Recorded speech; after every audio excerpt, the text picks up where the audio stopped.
안녕하세요, 여러분. 85세 노후 닥터입니다. 이 이야기는 35년 교육자로 살았던 김진수 씨의 평생 살면서 가장 후회되는 이야기를 들려드리려 합니다. 선생님, 저희도 곧 남편이 퇴직하는데요. 퇴직금을 어떻게 관리해야 할지 고민이 많아요. 그 고민, 참 중요한 고민입니다. 저도 20년 전 똑같은 고민을 했었거든요. 그런데 그때의 선택이 제 인생을 완전히 바꿔놓았습니다. 혹시 잘못된 선택을 하신 건가요? 네, 맞습니다. 35년간 교육자로 살았던 제가 퇴직금 2억 5천만 원으로 가족까지 잃게 된 이야기를 말입니다. 아니, 그럴 수가요? 2억 5천만 원이면 적지 않은 돈인데. 그렇습니다. 많은 돈이었죠. 하지만 그 돈이 오히려 독이 되었습니다. 지금 제가 반지하에서 폐지를 주우며 살고 있다고 하면 믿으시겠어요? 예, 정말요? 오늘 이 이야기를 들려드리는 이유는 단 하나입니다. 여러분은 절대 저와 같은 실수를 하지 마시라는 것입니다. 이 영상을 끝까지 보시면 여러분의 노후가 달라질 것입니다. 여러분, 안녕하세요. 85세 김진수입니다. 오늘은 제 인생에서 가장 뼈아픈 이야기를 여러분께 들려드리려 합니다. 이 이야기는 단순한 투자 실패담이 아닙니다. 한순간의 잘못된 판단이 어떻게 평생 쌓아온 모든 것을 무너뜨릴 수 있는지를 보여주는 경고의 메시지입니다. 이 영상이 왜 중요한가요? 첫째, 퇴직을 앞두신 모든 분들이 반드시 알아야 할 현실입니다.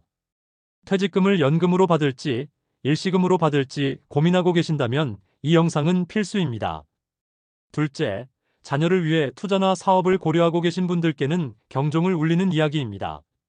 선의가 오히려 독이 될 수 있다는 것을 보여드리겠습니다. 셋째, 가족 관계가 어떻게 무너질 수 있는지, 그리고 그것을 어떻게 예방할 수 있는지를 알려드리겠습니다. 여러분, 노후의 가장 큰 건강은 바로 경제적 안정입니다. 돈이 없으면 병원도 갈 수 없고 약도 살 수 없습니다. 오늘 제 이야기를 듣고 나시면 여러분의 노후 준비 방향이 완전히 달라질 것입니다. 꼭 끝까지 시청해야 하는 이유. 이 영상의 마지막 부분에서 제가 지금까지 경험으로 터득한 노후 자금 관리의 핵심 원칙 5가지를 공개할 예정입니다. 이것만 알아도 여러분은 저와 같은 실수를 절대 하지 않을 수 있습니다. 2020년 봄, 저는 중학교 교장으로서의 마지막 출근을 했습니다. 35년 동안 수학교사로 시작해 교감, 교장을 거쳐 정년을 마무리하는 날이었습니다. 학교 강당에서 열린 송별식에서 후배 교사들이 전해준 꽃다발을 받으며 저는 그래, 나름 괜찮게 살아왔구나 하는 뿌듯함을 느꼈습니다. 하지만 퇴직을 앞두고 저에게는 큰 고민이 있었습니다. 바로 퇴직금을 어떻게 받을 것인가 하는 문제였습니다. 연금으로 나눠 받을지, 일시금으로 한 번에 받을지 말입니다. 대부분의 동료들은 연금을 선택했습니다. 안정적이고 확실하니까요. 하지만 저는 일시금을 선택했습니다. 그 이유는 2가지였습니다. 첫 번째는 아들 재호 때문이었습니다. 서울 소재 대학을 잘 졸업하고 대기업 인턴까지 했지만 코로나 시기에 정규직 전환이 안 되면서 집에 머물고 있었습니다. 그 모습을 보니 가슴이 타들어갔습니다. 두 번째는 저 자신의 욕심이었습니다. 퇴직 후에도 뭔가 해보고 싶다는 마음이 있었거든요. 연금으로 받으면 근근히 생활은 가능하지만 일시금으로 받으면 투자를 통해 자산을 불릴 수 있다고 생각했습니다. 아내는 적극적으로 말렸습니다. 여보, 연금으로 받는 게 더 안전하지 않을까요? 우리 나이에는 한 달 들어오는 돈이 더 마음 편하잖아요. 하지만 저는 이렇게 답했습니다. 나도 알아. 그게 안정적인 방법이라는 거. 하지만 지금 재호를 봐. 대학까지 졸업하고도 벌써 몇 년째 제자리잖아. 이럴 때 부모인 우리가 뒷받침해줘야 하지 않겠어? 그날 저녁, 온 가족이 모여 삼겹살을 구우며 이야기를 나눴습니다. 아들 재호가 조심스럽게 말문을 열었습니다. 아버지, 요즘 잘 나가는 고기 뷔페 프랜차이즈가 하나 있는데요. 진짜 괜찮아 보이더라고요. 같이 한번 해보는 거 어때요? 그날 재호의 눈빛은 간절했습니다. 오랜만에 뭔가를 해보려는 의지가 보였던 것입니다.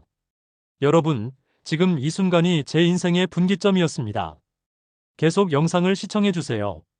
앞으로 더 충격적인 내용이 기다리고 있습니다. 퇴직금으로 받은 돈은 정확히 2억 5천만 원이었습니다.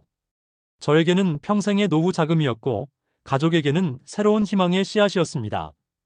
제호가 보여준 프랜차이즈는 고기 뷔페 전문점이었습니다. 본사 자료에 따르면 전국에 160개 매장을 운영 중이고 폐점률은 1% 미만이라고 했습니다. 상담사는 자신만만하게 말했습니다. 고객님, 요즘 같은 불경기에도 고깃집은 끊이질 않아요. 고기 냄새가 돈 냄새거든요. 그 말이 제 귀에 꽂혔습니다. 고기 냄새가 돈 냄새다. 집에 와서 엑셀 파일을 펼쳐 손익분기점을 계산해 봤습니다. 월세, 인건비, 재료비, 본사 로열티, 각종 세금. 손익분기점이 결코 달성하기 쉬운 금액은 아니었지만 불가능한 숫자도 아니었습니다. 초기 창업 비용은 대략 2억 5천만 원, 상가 권리금까지 합치면 4억 원 정도였습니다. 부족한 1억 5천만 원은 아파트를 담보로 대출을 받기로 했습니다. 그날 밤 재호와 단둘이 술잔을 기울였습니다.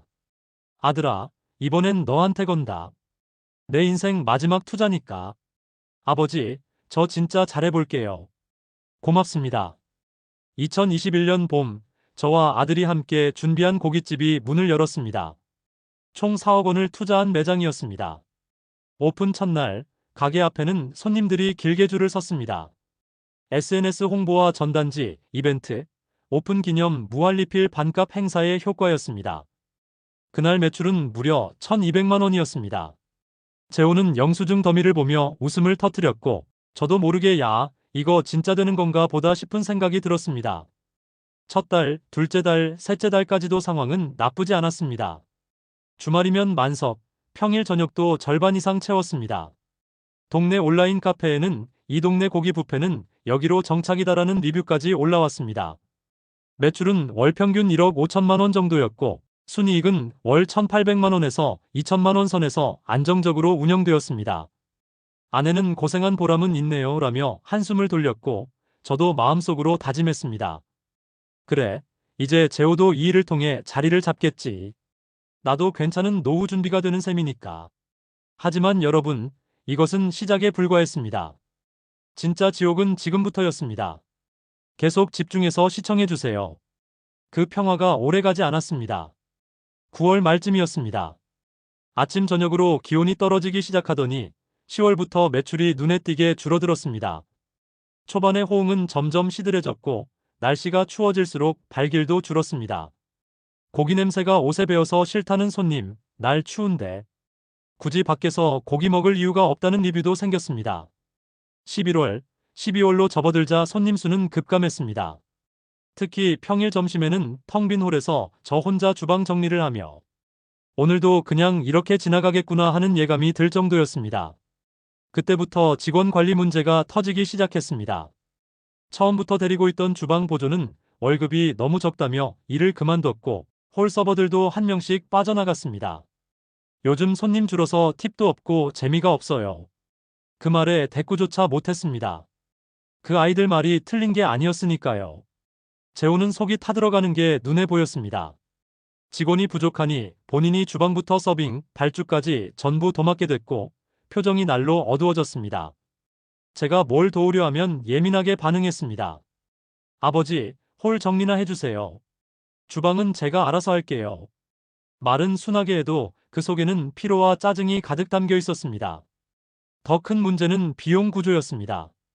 초기에는 본사에서 지원하던 광고와 판촉이 줄어들고 직접 재료를 공급받기 시작하니 원가 부담이 크게 늘었습니다. 특히 겨울철 육류 가격이 올라가면서 원가율이 급상승했고 눈비 오는 날에는 재고까지 쌓였습니다. 12월 말 재호가 말없이 손익계산서를 내밀었습니다. 매출과 인건비, 임대료, 관리비 등을 제외하고 나니 순수익은 마이너스 420만 원이었습니다. 어쩌죠, 아버지? 이번 달엔 적자입니다. 내년 1월부터는 직원도 줄여야겠어요. 그 말을 듣는데 머리가 아팠습니다. 처음에는 단순히 계절적인 문제라고 생각했습니다. 겨울이 지나면 다시 손님 늘겠지. 하지만 그것은 희망 섞인 착각이었습니다. 문제는 계절이 아니라 이미 구조적으로 우리 가게가 망가져가고 있었다는 점이었습니다. 2022년 1월, 겨울은 길고 매서웠습니다. 거리는 텅 비었고 눈이 쌓이면 가게 앞까지도 발길이 끊겼습니다. 1월 순손실은 650만 원이었습니다. 그러던 어느 날 밤 가게를 정리하고 집에 돌아와서 셋이 모여 마주 앉았습니다. 재호의 말이 먼저였습니다. 아버지, 저 이거 도저히 못하겠어요. 계속 이러다간 저 진짜 병날 것 같아요. 그럼 어떻게 하자는 거냐? 폐업이요. 가게 접고 제가 다른 일 알아볼게요. 순간 말문이 막혔습니다. 폐업이라는 말이 그토록 쉽게 나올 수 있는 건가 싶었습니다. 이것은 단지 가게의 문제가 아니었습니다. 제 전 재산, 아파트 담보대출, 퇴직금, 그리고 이 모든 걸 가능하게 만들었던 제 가족까지 걸려 있었으니까요. 아내는 조용히 말했습니다. 이쯤이면 내려놓을 때 된 것 같아요. 당신 체력도 예전 같지 않고 우리 너무 무리했어요. 폐업은 생각보다 더 잔인했습니다. 권리금은커녕 장비 빼는데도 위약금이 들었습니다. 본사 계약은 2년 약정이 남아있어 위약금 2천만 원을 추가로 내야 했고 남은 재고는 고깃값보다 헐값에 넘겨야 했습니다. 결국 보증금 일부도 돌려받지 못했습니다. 그리고 결정적으로 남은 대출 1억 6천만 원은 고스란히 떠안게 됐습니다. 여러분, 이것이 끝이 아닙니다. 더 충격적인 현실이 기다리고 있습니다. 끝까지 시청해주세요. 아파트는 이미 담보로 묶여 있었고 대출 이자가 감당이 안 되어서 결국 매물로 내놓을 수밖에 없었습니다. 그렇게 2022년 4월 우리는 20년 넘게 살아온 아파트를 정리하고 월세 40만 원짜리 반지하 빌라로 이사했습니다. 짐을 내리는 날 아내는 말이 없었고 재호는 짐을 들고 말없이 방 안에 들어가 문을 닫았습니다. 그날 밤 거실에 앉아 전등 아래 앨범을 펼쳐봤습니다. 아이들이 어릴 때 가족여행 사진, 교장으로 승진하던 날 찍은 축하 케이크 사진. 도대체 나는 언제부터 이렇게 모든 걸 잃기 시작한 걸까 하는 생각이 들었습니다. 그 후로 재호는 가게 폐업을 계기로 다시 취업 준비를 시작했습니다. 말도 줄었고 집에서도 대부분 방 안에만 있었습니다. 우리 부자는 점점 멀어졌고 서로를 원망하는 기색은 없었지만 서로를 마주보는 일도 거의 없어졌습니다. 그리고 얼마 지나지 않아 아내가 제게 조용히 말했습니다. 당신, 나 이제 그냥 혼자 살고 싶어요. 서울에 있는 언니 집에 가 있으려고 해요. 저는 말릴 수 없었습니다. 그동안 힘든 시간 묵묵히 곁을 지켜줬던 아내가 그 말을 꺼내기까지 얼마나 오래 고민했을지 그 마음이 느껴졌기 때문입니다. 그렇게 가족이 하나둘 떠나고 남은 건 반지하방 한 칸과 월급처럼 밀려오는 이자 고지서뿐이었습니다. 지금 저는 구청에서 운영하는 노인 일자리 사업에 참여하고 있습니다. 어린이집에서 동화 구연을 도와주는 일로 일주일에 3번 오전 10시부터 2시간 동안 유치원생들에게 책을 읽어주고 한 달에 20만 원 정도 받습니다. 예전 직업이 교장이었다고 말하면 다들 눈을 동그랗게 뜨지만 이제는 김 선생님 고맙습니다라는 인사에 그저 고개만 끄덕입니다. 남는 시간에는 폐지를 줍습니다. 동네 마트와 식당 뒷골목을 돌며 박스를 수레에 쌓고 걷습니다. 가끔 누군가 아버님, 고생 많으시네요 하고 지나가면 부끄럽게 웃으며 말합니다. 운동 삼아 하는 거예요. 하루 종일 돌아다녀도 2,000원에서 3,000원 벌기가 힘듭니다. 그래도 그 몇천 원이 제게는 밥값이자 버틸 힘입니다. 어느 날 우연히 길에서 아들 재호를 마주쳤습니다. 지나가던 친구와 있었는데 저를 보고 멈칫하더군요. 아버지, 여기서 뭐 하세요? 응, 그냥 산책하다 오는 길이다. 그날 밤 재호한테 메시지가 왔습니다. 죄송해요, 아버지. 제가 좀 더 잘했어야 했는데. 하지만 저는 답장을 보내지 않았습니다. 아내는 여전히 서울 언니 집에 머물고 있습니다. 처음에는 전화를 자주 했지만 어느 순간부터 아내가 전화를 받지 않더군요. 문자에는 늘 잘 지내고 있어요. 건강 챙기세요라고만 써 있었습니다. 그 문장 하나에 담긴 거리감이 얼마나 차가운지 직접 겪어본 사람만 압니다. 반지하라는 공간은 단지 물리적인 구조가 아니라 삶의 위치를 상징하는 것 같았습니다. 낮에는 세상 아래에서 몸을 움직이고 밤에는 기억 속에서만 떠올리는 그런 곳이었습니다. 그리고 저는 노인복지관에서 심리 상담을 받기 시작했습니다. 거기서 만난 사람들과 함께 노인 투자 피해 사례 모임에 나가게 됐습니다. 처음에는 민망했지만 그곳에서 저보다 더 많은 것을 잃고도 웃고 있는 분들을 보며 조금씩 마음이 움직이기 시작했습니다. 가장 큰 상처는 돈을 잃은 것이 아니라 스스로에 대한 믿음을 잃은 것이라는 걸 깨달았습니다. 복지관에서 시작한 노인 심리 상담 프로그램에서 저는 제 이야기를 처음으로 꺼냈습니다. 교장 시절에는 하루에 몇백 명을 상대하던 사람이 이제는 그 누구에게도 속마음을 터놓을 수 없었던 겁니다. 전 가족을 위해 투자했습니다. 아들에게 기회를 주고 싶었고 마지막으로 저 자신도 해보고 싶은 게 있었거든요. 근데 결과는 제 가족까지 무너뜨리고 말았네요. 그 말을 듣던 한 어르신이 조용히 제 어깨를 두드리며 말했습니다. 우리가 실패한 건 투자 때문이 아닙니다. 믿음이 방향을 잃었기 때문이죠. 자기 자신을 믿는 힘을 잃으면 아무리 돈이 있어도 흔들립니다. 그 말이 제 가슴에 박혔습니다. 그날 이후 저는 처음으로 제 노후를 누구의 책임도 아닌 내 삶으로 보기 시작했습니다. 시간이 지나면서 저는 지역의 노인회관에서 고령층 투자 피해 예방 강의를 자원해서 진행하게 되었습니다. 처음에는 주저했지만 한 사람만이라도 제 이야기를 듣고 같은 길을 피한다면 그걸로 충분하다고 생각했습니다. 제가 강의에서 하는 말은 늘 똑같습니다. 연금보다 투자 수익이 낫다고요? 그건 어디까지나 수익이 났을 때 얘기입니다. 자식을 도와줘야 한다고요? 다 큰 성인 자식은 결국 자기 인생을 자기 힘으로 살아가게 두는 게 도와주는 겁니다. 자식을 너무 감싸고 끌어안으려 하면 결국 부모도 무너지고 자식도 제 힘으로 설 기회를 잃게 되더군요. 노후에는 자식에게 의지하거나 기대는 것보다 서로의 삶을 존중하며 거리를 지키는 것, 그게 진짜 가족이 아닐까 싶습니다. 이제 저는 다시 누구의 아버지, 누구의 남편이 아니라 그냥 제 삶을 살아가는 한 사람으로 하루하루를 살아가고 있습니다. 아직도 가끔은 후회가 밀려옵니다. 하지만 저의 이 후회가 누군가에게는 도움이 된다면 작은 보람으로 돌아올 것 같습니다. 여러분에게 전하고 싶은 핵심 메시지. 첫째, 퇴직금은 절대 건드리지 마세요. 연금이 지루해 보여도 그게 가장 안전한 길입니다. 둘째, 자녀를 도와주고 싶은 마음은 이해하지만 한계를 정하세요. 부모가 무너지면 자녀도 함께 무너집니다. 셋째, 노후 투자는 잃어도 괜찮은 돈으로만 하세요. 생활비까지 투자하는 순간 그것은 투자가 아니라 도박입니다.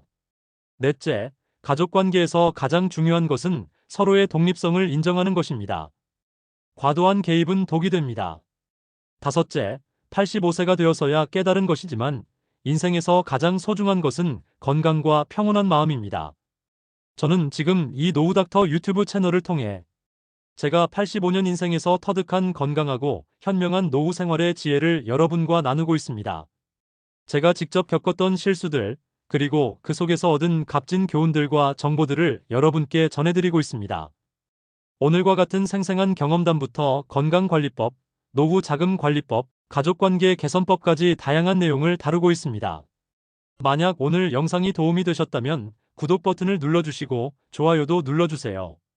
그리고 댓글로 여러분의 이야기도 들려주세요. 여러분의 경험도 누군가에게는 소중한 교훈이 될 수 있습니다. 저의 이야기를 끝까지 들어주셔서 대단히 감사합니다. 여러분의 노후가 저와는 다르게 건강하고 행복하기를 진심으로 바랍니다. 건강한 노후, 현명한 선택. 그것이 바로 진정한 건강입니다. 감사합니다.